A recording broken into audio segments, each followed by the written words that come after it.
Pour choisir l'isolation d'un bâtiment, plusieurs critères rentrent en jeu. On a bien sûr le choix de la nature de l'isolant en fonction de sa performance, donc le lambda, qui va déterminer l'épaisseur pour un objectif donné. Dans le cadre d'un bâtiment à énergie positive, on travaille sur des épaisseurs assez importantes d'isolant.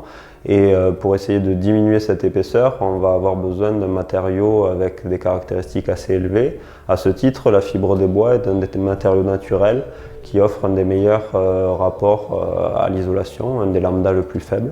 Donc ça a déjà été un des éléments déterminants pour son choix. Un autre élément important, c'est ce qu'elle apporte en termes de déphasage, donc la notion qui permet de limiter le flux de chaleur entre l'extérieur et l'intérieur, donc plutôt pour le travail du confort d'été, qui est beaucoup plus important sur des matériaux denses comme la fibre de bois semi-rigide que des matériaux utilisés couramment comme la laine de verre ou le polystyrène. Et enfin, un des derniers aspects importants, c'est l'impact environnemental de ce matériau. La fibre de bois est composée à plus de 90% de fibres de bois déchiquetées. Ces fibres de bois stockent du carbone et ça se ressent, on va dire, dans le bilan environnemental global de l'opération parce que plus on va mettre de ce matériau, plus le bâtiment va être un puits de carbone.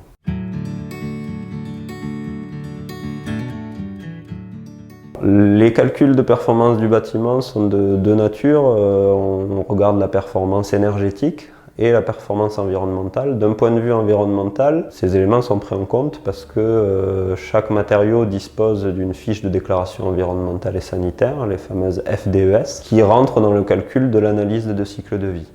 Et en ce qui concerne la fibre de bois, la FDES est négative, ce qui vient illustrer la notion de puits de carbone dont je parlais précédemment. On va avoir une valeur, par exemple, de moins 7 kg de CO2 par mètre carré d'isolant posé.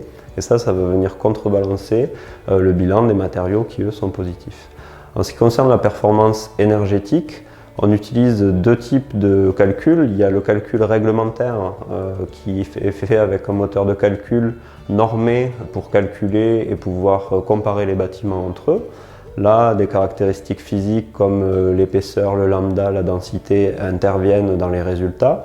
Mais là où on a le plus d'influence, c'est sur les calculs de simulation thermique dynamique, qui sont un outil qu'on utilise dans l'ingénierie thermique pour dimensionner les épaisseurs d'isolant, l'inertie d'un bâtiment, les protections solaires, ainsi de suite, pour venir essayer de regarder la performance qui se rapprochera le plus possible du réel de l'utilisation, mais également le confort d'été.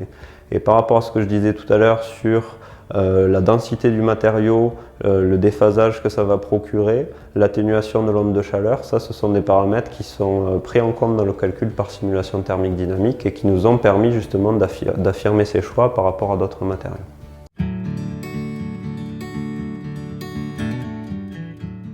On distingue plusieurs outils. Il y a les outils réglementaires pour faire un calcul basé sur la réglementation thermique. Donc au moment de ce projet, c'était la réglementation thermique RT 2012. Vous avez un nombre de logiciels accrédités par l'État qui intègrent ce moteur de calcul. Et la particularité dans ce moteur de calcul, c'est qu'il y a tout un tas de paramètres qui sont définis. Les apports internes par mètre carré en fonction de l'usage, par occupant, ainsi de suite. Donc c'est ce qu'on appelle des calculs conventionnels. Ce calcul est intéressant parce qu'il permet de comparer sur une même base différents types de projets. Par contre, il a des limites qui sont bien connues dans le métier. La première limite, c'est que ce n'est pas un calcul prédictif. Le résultat qu'on va avoir, il sera très éloigné du résultat réel des consommations énergétiques. Et la deuxième limite assez forte, c'est la mauvaise prise en compte du confort d'été. On peut avoir dans le calcul réglementaire un confort d'été validé et dans la réalité un bâtiment très inconfortable. Donc pour pallier à ces calculs-là et à ces limites, on utilise un autre type de logiciel qui sont les simulations thermiques dynamiques. Et là, il existe aussi une dizaine d'acteurs sur le marché du logiciel qui proposent ces moteurs de calcul, qui sont beaucoup plus libres dans le paramétrage. Et nous, on travaille avec les logiciels de la société Izuba, qui est une société coopérative à 7 qui développe ces logiciels-là et qui, dans le même outil, propose avec une saisie identique donc le calcul réglementaire et la simulation thermique dynamique.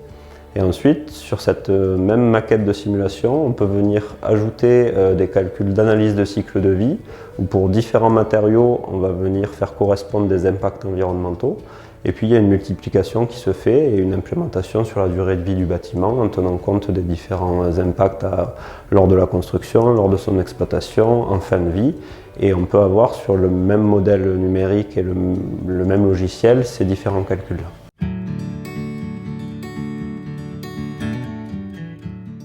Comme je l'ai expliqué, nous utilisons notre propre maquette numérique pour faire ces calculs. On redessine le bâtiment en 3D et on exploite la volumétrie, les métraits du bâtiment pour ces calculs énergétiques ou d'impact environnementaux. On peut se poser la question, est-ce qu'il y a un lien possible entre la maquette numérique du projet architectural et notre logiciel de thermique? Ces liens-là étaient censés fonctionner en théorie via des exports IFC de la maquette architecturale et un import dans notre logiciel de thermique.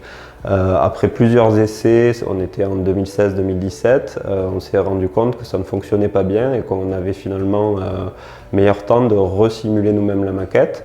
On a engagé un travail avec notre éditeur pour lui envoyer la maquette et pour qu'il essaye de comprendre d'où venaient les problématiques et comment il pourrait les résoudre. Mais sur ce chantier-là, la maquette numérique ne nous a pas permis directement cet import. À présent, depuis un peu plus d'un an maintenant, on arrive à importer des maquettes et ça nous fait gagner un temps considérable sur la saisie, surtout sur des bâtiments d'une plus grande taille. Donc ça, c'est quelque chose qui a évolué ces dernières années et qui facilite la saisie, qui évite aussi les erreurs parce que quand on a tout un tas d'éléments auxquels on doit rattacher des données environnementales, on peut vite en oublier, s'y perdre ou autre. Et donc si la maquette architecturale est complète, ça permet d'avoir une complétude des données aussi dans nos calculs environnementaux et thermiques. Ce qui est intéressant, même quand on n'arrive pas à faire le lien entre la maquette numérique et notre logiciel, c'est quand même d'avoir un accès facile à des dimensions si on veut mesurer la longueur d'une casquette, la dimension d'un vitrage ou autre. On a un viewer à côté avec la maquette numérique, on a notre modèle sur notre logiciel et ça nous permet des contrôles et une visualisation plus simple. Donc d'une manière générale, c'est quand même facilitant dans les projets quand on a une maquette numérique pour tous les calculs thermiques et environnementaux. Ce projet en 2016 nous a un peu bousculé dans nos habitudes de travail et on a essayé d'intégrer la maquette numérique dans nos logiciels. C'était assez novateur pour nous à cette époque-là parce qu'il y avait encore assez peu de projets avec des maquettes numériques complètes et c'est ce qui nous a poussé à faire ces expérimentations avec des choses qui ont fonctionné, mais au final une qualité qui ne nous a pas permis de l'exploiter à 100%. Et c'est intéressant de voir que cette démarche-là dans un chantier expérimental nous conduit aujourd'hui, plusieurs années plus tard, à finalement arriver à intégrer de manière beaucoup plus simple les maquettes numériques dans nos outils de calcul. Ça a permis aussi de faire progresser à la fois les éditeurs de logiciels, mais aussi nos habitudes de travail.